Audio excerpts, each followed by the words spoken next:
Hoi hoi, it's louisity again, and for this reading vlog, we are going to read The Hidden Oracle by Riordan, which is the first book in the Trials of the Apollo series. Hurrah! So, it's been a while since I was in the Percy Jackson / Camp Half-Blood world. I think the last one that I was in 2021, wherein the last book that I read is The Blood of Olympus by Riordan. And now we are heading back, and I'm definitely excited. I'll be honest with you, the last set of books that I read have been kind of underwhelming, so I'm definitely excited to get into this. I know that I'm going to have a good time. Hopefully my expectations are not too high. This is what I picked as a random / mood read book for my March 2025 TBR, and I really wanted to get into this one. I was thinking, yes, I am in the mood to get back into the world, and yes, I'm going to be starting a new series, but it is what it is. I mean, I know that I'm going to be enjoying this one, and I do hope so that what I'm going to be saying in this clip is going to come true once I talk about what I would feel towards the end. So, yeah, I'm definitely looking forward. We're now following Apollo, who is, banished, and is now carrying an identity of Lester. I forgot the last name. It's kind of like a Greek, last name. Kind of a little bit bad with names. Y'all probably know that if you've been watching, my videos on my channel. But I'm definitely excited. We are in the Percy Jackson / Camp Half-Blood.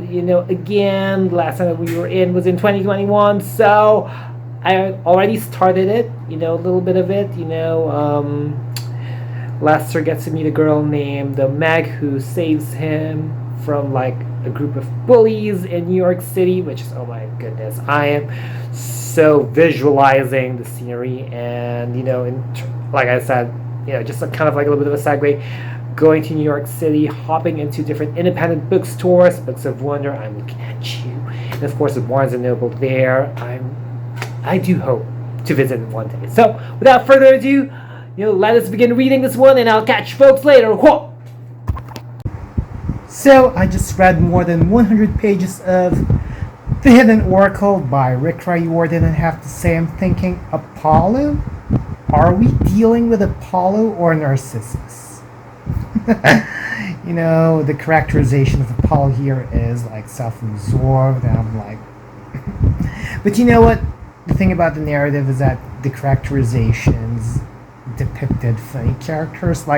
Meg is tough, yet this story exhibited Meg's childish, yet there's something about it that's fun about it, which I liked, and for some reason it took me back to The Lightning Thief, the adventures, the action pack, going to Camp Half-Blood, with the blobs, and Meg summoning Carpos. It was just very nostalgic for me, and it depicted it vividly, which is amazing. And also, there's just something about it, even if it feels like we are going back to the Lightning Thief, it's we just get to know more, we get to discover new things from the things that were happening. And yeah, I'm definitely looking for about how this whole Oracle, where's the Delphi, the disappearances, how would they all play together. I'm definitely intrigued, and I'm just glad to revisit this world. I'm just glad to be back. Yeah. And there's some disconnections with Camp Jupiter, they haven't been in contact for months. Why is that happening? I wonder why.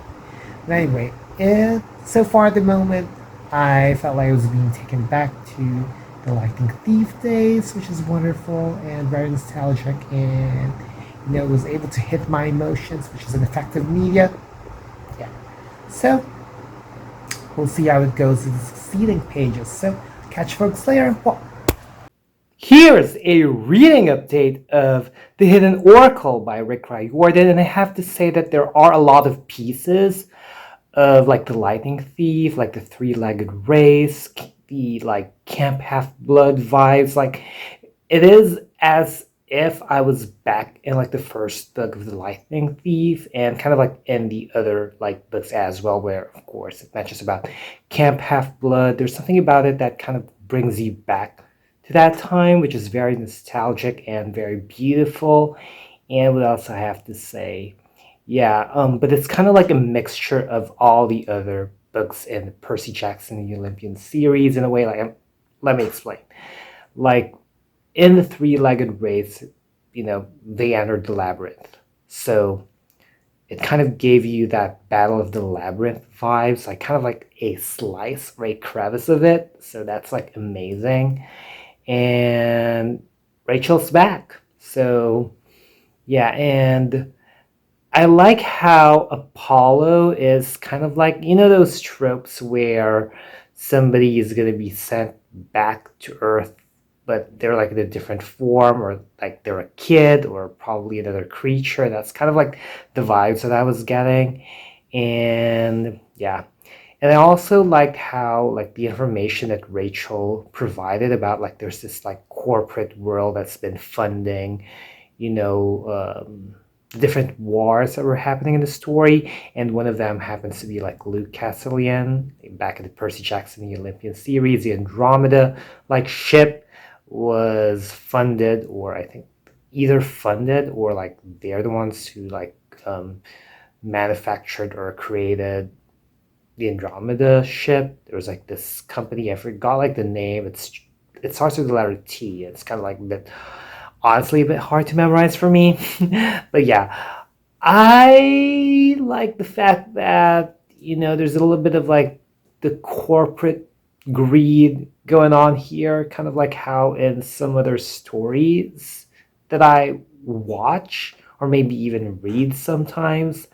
And you can tell that there, even if, like I said, like there are remnants of Percy Jackson the Olympians, wherein, of course, for that series, you can tell it caters more to like a younger audience. This one, because of that element, it's like, I do see it a little bit catered to more older audiences, like teenagers or maybe even late teenagers to like, early young adults, early 20s. And either way, anyone can really read it. For younger ones, though, there needs to be always guidance. I always say this, or if I haven't said it, well, I'm saying it now. I, for younger readers, they have to be guided. And we get to know about like the oracles here, that there are 5. One of them happens to be, of course, Rachel herself. The Sibyl, if I get that correctly, the Dodona, and like the Donas being like the source of power is from Rhea. And I'm definitely looking forward to how these things are going to play out. While I was reading this one, I felt like I was back again to like those days, those early days when I was reading Percy Jackson the Olympians. Because honestly, when I read Heroes of the Olympus, it has a whole different vibes. Not only because of the presence of Camp Jupiter, but also the entire story itself. And this one, kind of, it gives you a bit of kiddie vibes, but there's some certain maturity within the narrative, if I'm making sense. So yeah. So without further ado, those are my updates. I'm going to continue, and I'll catch folks later. Whoa. So I just read more than 300 pages of The Hidden Oracle by Riordan. I have to say that the stakes are getting higher, and the events are getting more adventurous. And I like the fact that it was kind of connected to Nero, which became a little bit more realistic or aligned to what's happening to like the real world. Kind of like how there are parallelisms between fiction and reality, historically to be specific. And what else? And I like how we get to know Apollo's or Lester's thought process. We don't really get to like see now him being Lester and really him being seen as Apollo. Which, what do you folks think? So I'm trying to process what I think about that. Does it really bother me? Yeah. And that revelation about Meg, I knew that she is one that kind of, is like the sort of spy in Camp Half Blood, or like the spy, like the demigod spy, So, and it was still shocking that Nero turned out to be her stepfather, but very clever, actually, very clever. And yeah, I just love how intense and how vivid, like the world building, like the sort of the adventures that are coming out, and it's kind of comedic, but just kind of like, we're taken back a little bit to PJO, but it is like a little bit more intense. Like with the Heroes of the Olympus, there's not really much of comedic moments, at least from what I recall. And yeah, it was really amazing. And it also tackles about how children can be easily manipulated by adults, let alone by wicked adults. So I like how it tackled about that. I'm definitely looking forward about what's going to be happening next towards the next scenes. How it's going to be happening with the Dawn Oracle. What are the revelations they're going to find out. So yeah, I'm almost done, and hopefully in my next update I'll be wrapping it up, talking about my overall sentiments and comments about the book. So I'll catch you folks later.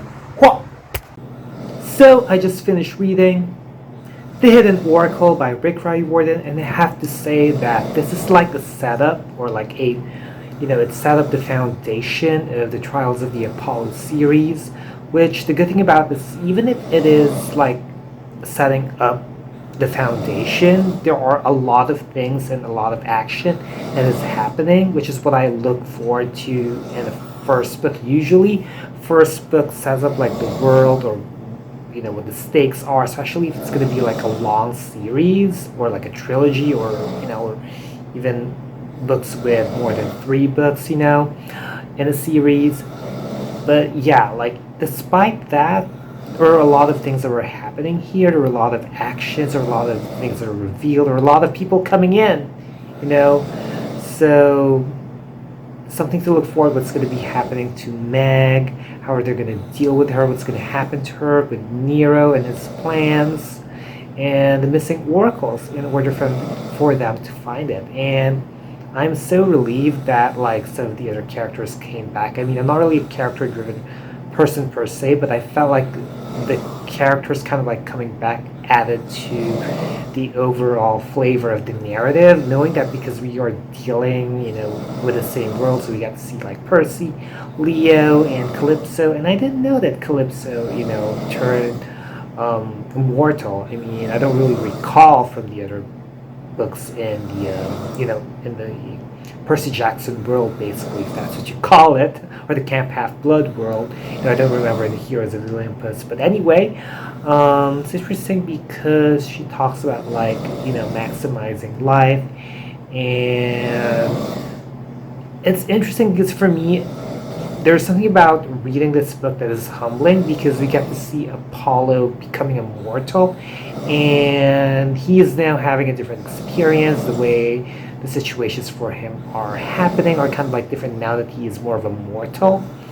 So it's definitely interesting in how it plays out. Like, what are the trials of the Apollo, or trials of Apollo? Definitely something that we need to look forward to. Overall, it's pretty fun. It's pretty good. I'm contemplating what rating I should give. Overall, I enjoyed it. There are times the momentum is kind of slow, but still pretty good. So I'm going to give this book 4.25 out of 5 stars. Feel free to comment down below what are your thoughts about The Hidden Oracle by Riordan, and if this vlog made you eager to read this book or to start the series. And definitely you need to read the Percy Jackson and the Olympian series and the Heroes of the Olympus series before getting into this one, even if the events might be a little bit different, but still I recommend that you do that first. Alright? And if you've made it this far, leave a badminton emoji. So I hope you folks enjoyed this video. If you did, be sure to give it a thumbs up. Also, click that subscribe button and hit that little bell icon somewhere down there to keep yourselves posted about my videos. I'll also put down links and handles of my social media accounts, so feel free to check me out and follow me there and support me there as well. As always, thank you so much for watching. Always be thankful and unleash the reader in you. Bye, all.